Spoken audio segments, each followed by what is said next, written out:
നിങ്ങളുടെ ഇഷ്ട പരമ്പരകൾ എക്സ്ക്ലൂസീവായി സൺ നെക്സ്റ്റ് ആപ്പിലൂടെ തികച്ചും ഫ്രീ ആയി ഇപ്പോഴേ ആപ്പ് ഡൗൺലോഡ് ചെയ്യൂ. എല്ലാം അറിഞ്ഞിട്ടും ഒന്നും അറിയാത്ത പോലെ നിൽക്കേണ്ടി വരുന്നത് ഈ കുപ്പായം ഇട്ടതുകൊണ്ട് മാത്രമാണ്. കുംഭസാര രഹസ്യം പുറത്തു പറയാൻ പാടില്ല എന്ന സഭാ നിയമത്താൽ ഭാരപ്പെട്ടുകൊണ്ടുകൂടിയ കർത്താവിനറിയാം എന്റെ ഗതികേട്. ഞാനൊരു പുരോഹിതനല്ലായിരുന്നെങ്കിൽ ഈ നിമിഷം എല്ലാ രഹസ്യങ്ങളും അയാളോട് തുറന്നു പറഞ്ഞ് നിന്നെ അയാൾക്ക് കാണിച്ചു കൊടുക്കുമായിരുന്നു. അത്രയ്ക്കുണ്ട് അയാളുടെ മനസ്സിന്റെ വിങ്ങൽ. മനസാക്ഷിയുള്ള ഒരാൾക്കും അത് കണ്ടു നിൽക്കാൻ പറ്റില്ല. അപ്പോ ന്യായമായും നിനക്ക് ചോദിക്കാം, വളഞ്ഞുവട്ടത്തച്ഛന് എന്താ മനസാക്ഷിയില്ലെന്ന്? പിന്നെ നിങ്ങൾ ഏത് ഗോവിന്ദപുരത്തെ കർത്താവിന്റെ ദാസനാണെന്ന്? ചില നേരത്ത് കർത്താവിന്റെ ദാസനെന്നല്ല, കർത്താവിന് പോലും ഉത്തരം മുട്ടും. ഈ ഭൂമിയുടെ കിടപ്പങ്ങനെ.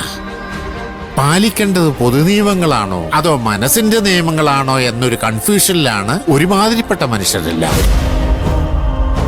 മോനെ ആദി, പൊതുജീവിതത്തിന്റെ പരിധികൾ വിട്ട് മനസാക്ഷിയിൽ കൈവച്ചുകൊണ്ട് അച്ഛൻ നിന്നോടൊരു കാര്യം ചോദിച്ചാൽ അതിന് ഉത്തരം തരില്ലേ? പലതവണ മുമ്പ് ഞാൻ ചോദിച്ചതാ, ഉത്തരം പറയാതെ നീ എന്നെ ഒഴിവാക്കിയതുവാ. എന്നാലും ശുഭാപ്തി വിശ്വാസിയായതുകൊണ്ട് ഒരിക്കൽ കൂടി ഒരു ശ്രമം നടത്തുക.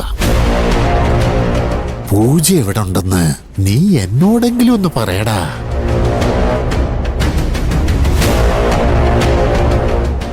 എനിക്കറിയില്ല അച്ചോ. അഥവാ എനിക്കറിയാമെങ്കിലും ഞാൻ പറയില്ല അച്ചോ. പൊതുനിയമം പാലിക്കുന്നുണ്ടല്ല, അച്ഛനിപ്പോൾ പറഞ്ഞ മനസാക്ഷിയില്ലേ, അതെന്നെ വല്ലാതെ കുത്തി നോവിക്കുന്നുണ്ട്. അവളെ ഒറ്റുകൊടുക്കാൻ ഈ ജന്മം എന്നെ കൊണ്ടാവില്ല അച്ചോ.